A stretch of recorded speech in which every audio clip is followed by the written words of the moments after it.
사무엘상 13장 8절에서 15절 말씀, 구약성경 427페이지에 있습니다.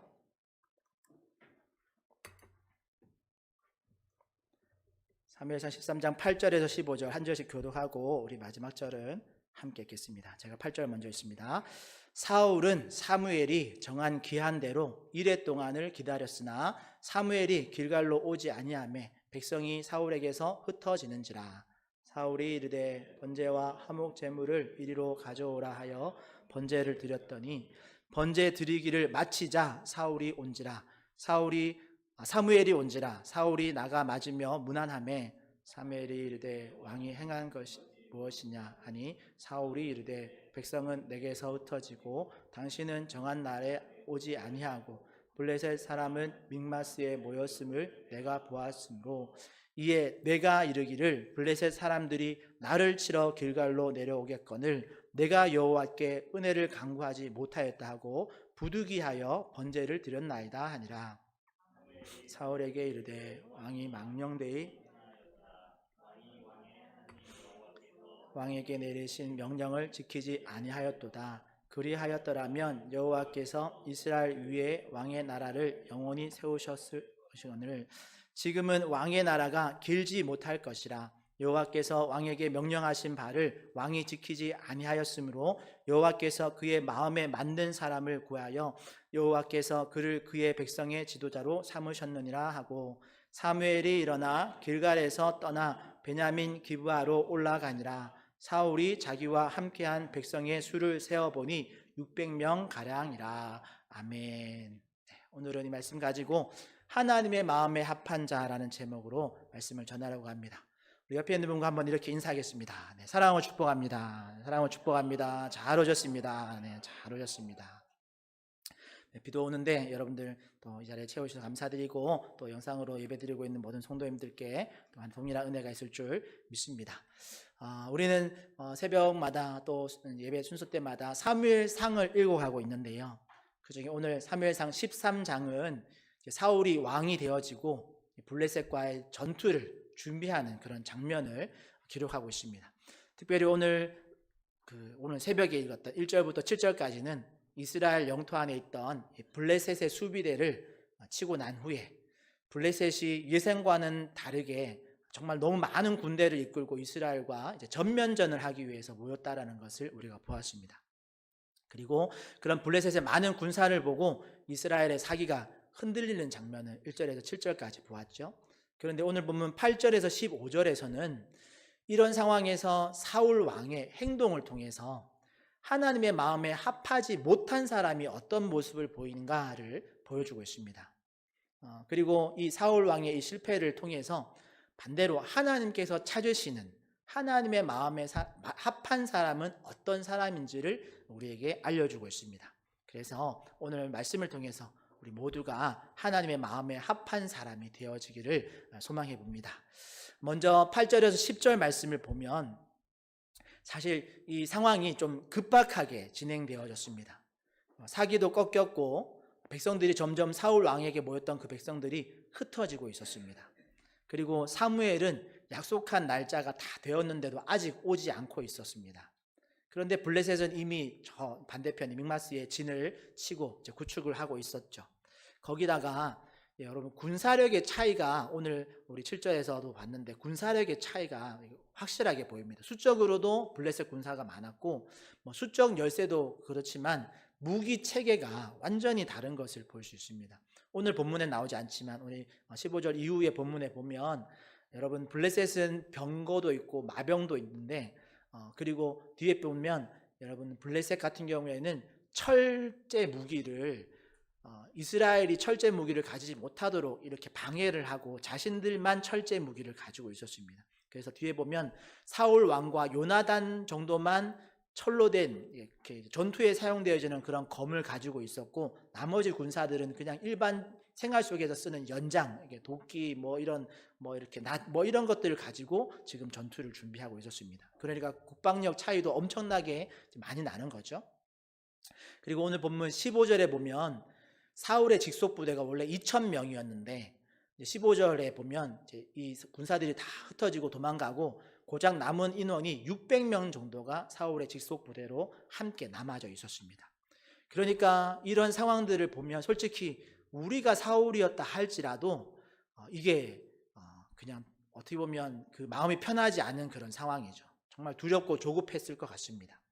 이러다가 전투도 해보기 전에 우리가 지는 거 아닌가, 또 이 상황에서 사무엘만 기다리고 있을 게 아니라 우리가 뭔가 해봐야 되지 않을까, 이런 생각이 우리도 들었을 것 같습니다. 그런데 더 큰 문제는 이런 상황적인 어려움보다 더 큰 문제가 하나 있었습니다. 그게 뭐냐면 그 상황 때문에 그 어려운 어떤 위협, 어떤 두려움, 또 시간이 점점 이제 얼마 남지 않았다는 그런 조급함 때문에 하나님의 말씀을 끝까지 붙들지 못했다라는 거죠. 그럼 8절에 보면 사울은 사무엘이 정한 기한대로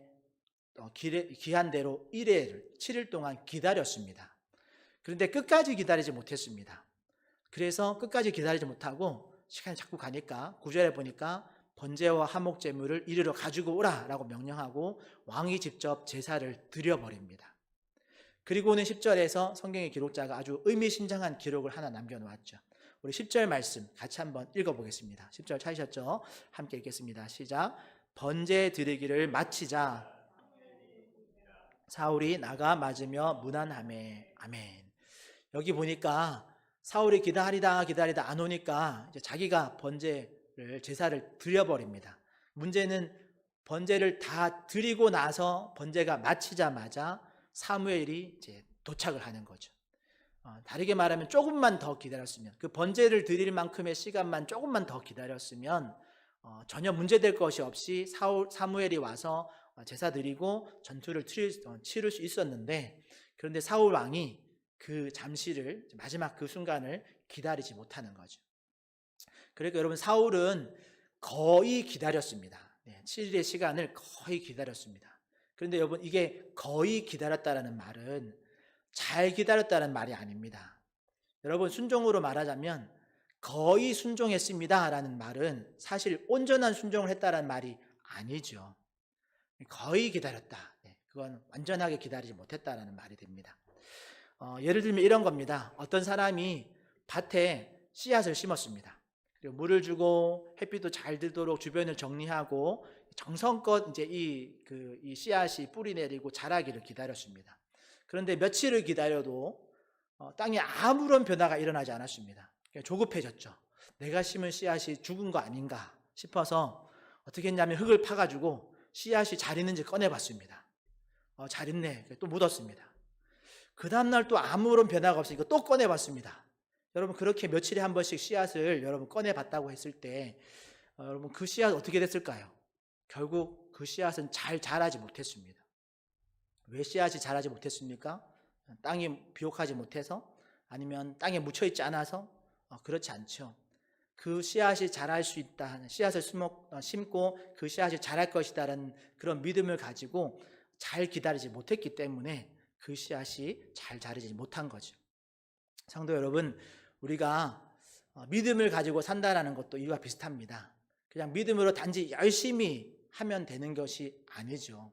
여러분, 믿음은 항상 하나님의 방법으로 하나님께 우리가 믿음으로 맡기고 하나님이 그 일을 행하실 만큼의 시간을, 다르게 말하면 하나님의 시간, 하나님이 역사하실 때를 기다릴 줄 아는 그런 믿음이 여러분 사실 온전한 믿음입니다.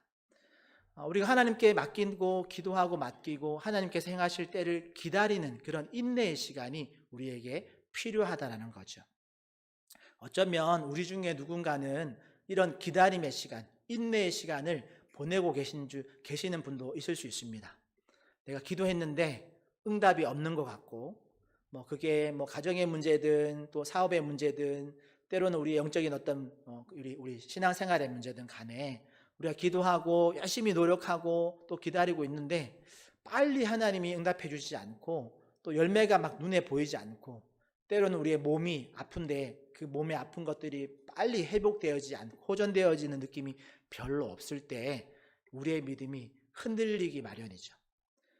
그러다가 하나님이 안 하시는 것 같으니까 내가 하겠다, 그래서 내가 다른 어떤 방법을 취해서 하나님의 때를 기다리지 못하고 섣불리 행해서 하나님의 때를 놓치는, 또 그때가 오히려 더 연기되어지는 경우를 만날 때가 있습니다. 그러나 오늘 본문 성경의 말씀은 우리에게 이렇게 말합니다. 하나님께서는 때때로 우리의 능력보다 우리의 그 인내, 우리가 믿음으로 행하고 그 결과를 기다리는 그 기다림, 그 인내를 시험하실 때가 있더라라는 거죠.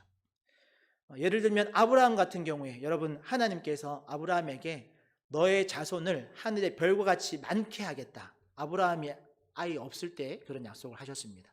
그리고 그 약속을 받고 아브라함이 1년이 지나고 2년이 지나고 시간이 자꾸 지나갈수록 아브라함 마음 안에 조급함이 생겼죠. 하나님이 내가 지금 무자하고 내 나이가 자꾸 들어가는데, 점점 늙어가는데 하나님이 나를 통해서 자식 주신다고 하셨는데 자식은 사라와 부부관계에서 생기지 않고, 그러다가 아브라함이 끝내 인내하지 못하고 하갈을 취해서 이스마엘이라는 아들을 낳는 것처럼, 여러분 아브라함도 그렇고 오늘 우리도 여전히 우리도 연약한 존재들입니다. 그러니 여러분, 하나님의 마음에 합한 자라는 이 존재의 특징은, 여러분 오늘 말씀에 보면 하나님의 때를 믿음으로 인내하면서 끝까지 기다리는 사람이 하나님의 마음에 합한 자라는 것을 우리가 꼭 기억하시기를 바랍니다.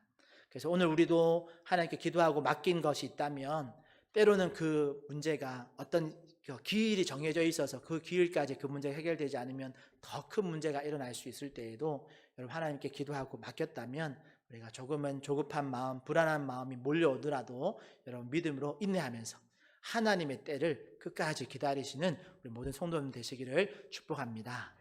다음으로 11절 12절의 말씀에 보면 사무엘이 도착해서 이제 왕이 제사 드리는 모습을 목격하죠. 그래서 사무엘이 묻습니다. 왕이 지금 무슨 일을 하신 겁니까? 라고 이렇게 묻죠. 그런데 사울 왕이 대답합니다. 그런데 그 사울 왕의 대답을 보면 그 대답 속에 반복되어지는 표현이 있습니다.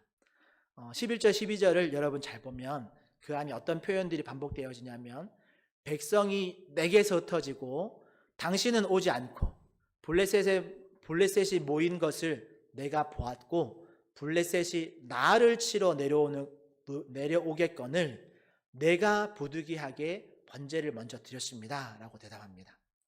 여러분, 이 사울의 대답 안에서 반복되어지는 게 뭐냐면 바로 나입니다. 지금 사울이 대답하는데 거기에 모든 이렇게 한 이유가 결과적으로는 내가 보니까입니다. 내가 보니까. 나 중심으로 판단을 한 거죠. 그러니까 지금 사울의 시선이 하나님께 이렇게 집중되어 있는 게 아니라 지금 현재의 이 상황, 그리고 자신에게 닥친 큰 어려움, 이런 것들을 보면서 나를 기준으로 이 상황을 판단해 보니까 더 이상 기다렸다가는 이제 더 큰일이 날 것 같다. 그래서 부득이하게, 여러분 특별히 더 이 사울의 대답 중에 더 결정적인 이 잘못된 대답은 이 표현입니다. 부득이하여. 쉽게 말하면 어쩔 수 없었다라는 말이죠. 그런데 여러분, 정말 이 사울이 어쩔 수 없어서 그 제사를 드린 걸까요? 그렇지 않습니다. 여러분, 사실 조금만 더 기다렸다면 얼마든지 제사 드리고 전투를 할 수 있었습니다. 왜냐하면 사무엘이 약속한 날짜는 7일 동안 기다려달라, 7일 후에 7일 안에 도착하겠다라고 약속했기 때문에, 그러니까 오늘 말씀해 보면 이 7일이 지난 게 아닙니다. 7일이 지나고 나서도 사무엘이 안 와서 사울이 제사를 드린 게 아닙니다.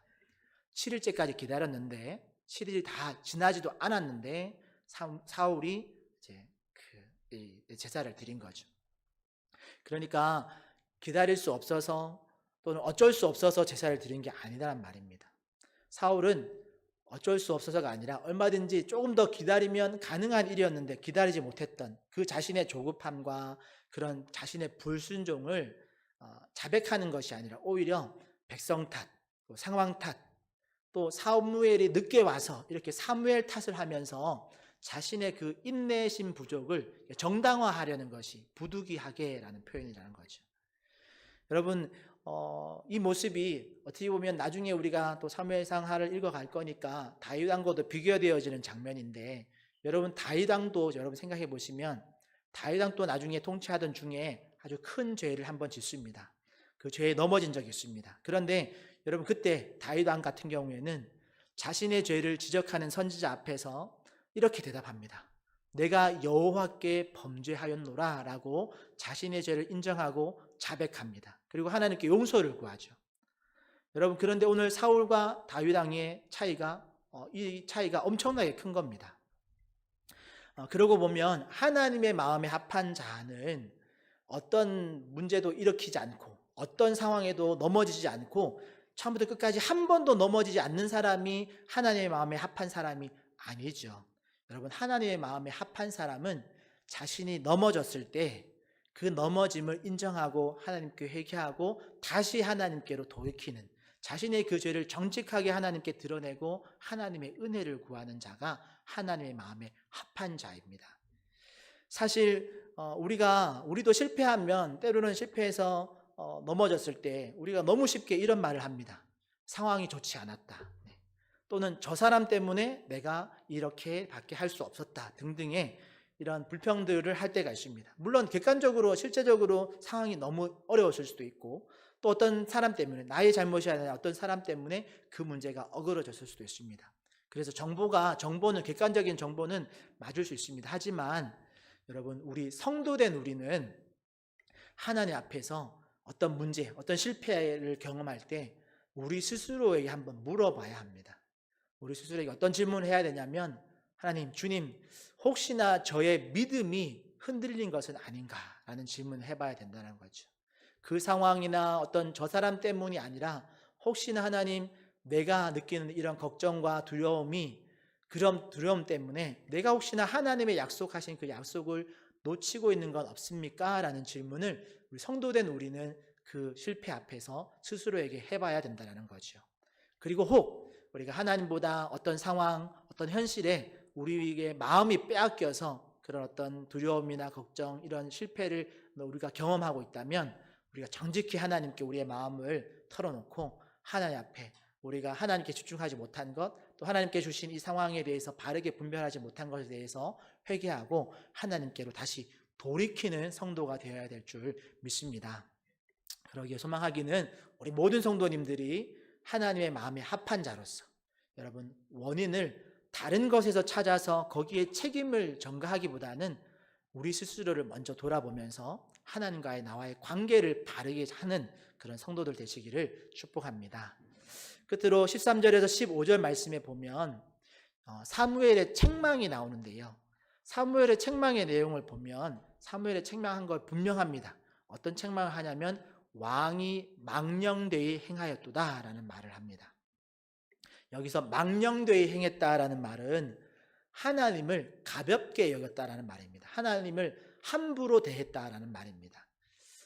그리고 반복되어지는 표현이 뒤에 이어서 나오는데 13절에 15절에 반복되어지는 표현이 뭐냐면 왕이 하나님의 명령을 지키지 아니하였도다라는 거죠. 그게 2번 정도 반복해서 나오는데, 그러니까 지금 사무엘이 사울 왕을 책망하는 이유는 제사를 드렸기 때문이 아닙니다.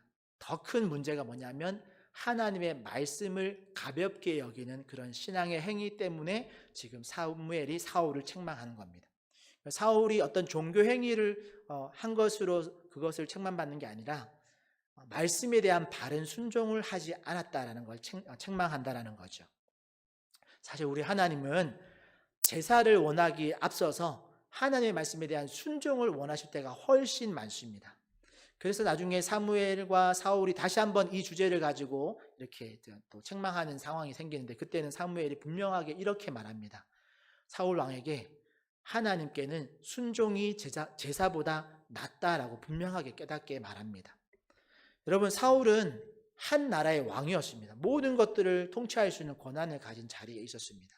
그런데 그 자리에서 하나님의 말씀에 순종하는 것보다 자신의 판단을 먼저 앞세우는 그런 불순종의 모습을 보여주고 있는 거죠. 하나님의 말씀을 가볍게 여기고 그냥 지나쳤다면 자신의 어떤 변명, 자신의 어떤 말은 왕의 입장에서 그 무게감을, 자신의 왕의 입장에 훨씬 더 무게감을 두고 그 말, 그 행동을 변명하고 있다라는 거죠. 예를 들면 우리가 운전하고 어디 갈 때 보통 우리가 내비게이션을 따라서 운전하고 가지 않습니까? 그런데 어떨 때는 내비게이션이 내가 알고 있는 길이 아닌 다른 루트를 가르쳐 줄 때가 있습니다. 그럴 때 우리는 이건 내가 아는 길이니까 내가 아는 길로 가겠다. 그 길이 훨씬 빠르다라고 생각하고 그냥 그 내비게이션의 안내를 무시할 때가 있죠. 물론 큰 문제 없이 목적지에 도달할 때도 있습니다. 그런데 어떨 때는 내비가 실시간 교통 정보를 다 반영해서 거기가 어떤 공사 중이거나 어떤 사고 때문에 막히는 구간이라서 우회하라고 가르쳐 줄 때가 있습니다. 그런데 그걸 무시하고 우리가 그 길에 들어서면 어떻게 되나요? 나중에 후회하게 되죠. 이 상황이 벌어졌기 때문에 우회하라고 한 거구나. 그런데 나는 그 자리에 이미 가고 있고 그래서 후회할 때가 있습니다. 내비가 앞길의 상황을 이미 다 알고 안내해 주는데 그것을 가볍게 여기고 내 판단대로 믿고 가다가 후회할 때가 있더라는 거죠. 오늘 사울도 마찬가지입니다. 하나님께서 사무엘에게 7일이라는 이래 동안 기다리라는 분명한 그 말씀을 하셨는데 그런데 사울은 지금 상황이 변했고 백성들이 떠나고 있고 전쟁이 긴급하니까 그런 이유를 가지고 하나님의 말씀을 가볍게 지나치고 내 판단이 맞다라고 생각하고 그 판단을 이렇게 행하는 거죠. 그러니 하나님의 마음에 합한 사람은 여러분 오늘 이 세 번째 말씀을 보면 어떤 능력이 뛰어나거나 어떤 스펙을 갖춘 또는 어떤 것에 정통한 그런 사람이 하나님의 마음에 합한 자가 아니라 사실은 자기 생각보다 하나님의 말씀에 더 무게를 두는 사람이 하나님의 마음에 합한 사람입니다. 그러게 사랑하는 성도 여러분, 오늘 말씀 본문은 이런 사울의 실패 이야기를 우리에게 해주는 것 같지만 따지고 보면 그것을 반면교사 삼아서 하나님의 마음에 합한 사람의 특징에 대한 이야기를 우리 가운데 해주는 겁니다. 혹시 여러분 우리 가운데 여러분 기다림으로 인해서 어떤 것에 힘들게 어떤 기다림, 인내하고 계신 분이 계신가요? 그래서 어떤 위기의 순간 또 어떻게 보면 조급한 상황이 벌어졌을 때 여러분 우리가 그것을 끝까지 기다리는 것이 쉽지 않습니다. 그러나 여러분 우리가 기억할 것은 그럼에도 불구하고 인내라는 것이 쉽지 않음에도 불구하고 여러분 하나님께서 반드시 약속하신 것은 이루신다라는 것을 여러분 믿음으로 끝까지 여러분 잘 기다리시는 우리 모든 성도님들 되시기를 축복합니다. 또 나는 잘못한 것이 없고 저 상황이나 어떤 그 사람이 원인이다라고 생각하면서 그 사람에게 또는 어떤 상황에 우리 책임을 떠넘기고 계시는 분은 혹시 안 계신가요? 그럴 때일수록 여러분 오늘 말씀을 기억하시면서 하나님께 한 번쯤은 하나님 내가 혹시 하나님 앞에서 내가 잘못한 것은 없는지 우리 스스로를 하나님 앞에 정직하게 내려놓고 하나님의 평가 앞에서 우리가 겸손히 그 평가를 받아들이고 수용하는 우리 모든 성도님들 되시기를 축복합니다. 끝으로 결코 여러분 내 뜻보다 하나님의 뜻을 가볍게 여겨서 여러분 하나님을 망령되이 이렇게 대하지 않는 그런 성도들 되시기를 바랍니다. 여러분 하나님 말씀은 항상 우리의 판단, 우리의 지혜보다 훨씬 여러분 중하고 그리고 더 무겁다라는 걸 여러분 꼭 기억하시고 하나님의 그런 무게감 또는 그런 경외함으로 잘 따라가시는 우리 모든 성도들 되시기를 바랍니다. 그러기에 하나님의 마음에 합한 사람은 여러분 완벽한 사람이 아닙니다. 때로는 부족하고 연약하지만 때로는 그 조급함 속에서라도 여러분 하나님의 시간, 하나님의 때를 믿고 잘 인내하는 사람입니다. 때로는 넘어지더라도 여러분 그 넘어짐 앞에서 정직하게 하나님 앞에 자신을 내어놓고 회개할 것은 회개하고 하나님 앞에 계속해서 머무는 사람이 하나님의 마음에 합한 사람이었습니다. 또한 자기 생각보다 하나님의 생각, 하나님의 뜻에 무게를 두는 사람이 하나님의 마음에 합한 사람이었습니다. 우리 주님은 지금도 이런 사람을 찾고 계신 줄 믿습니다. 그리고 오늘 우리 모두가 이런 하나님의 마음에 합한 사람으로서 하나님의 쓰임을 받는 그런 우리 모든 성도님들 되시기를 예수님의 이름으로 축복합니다.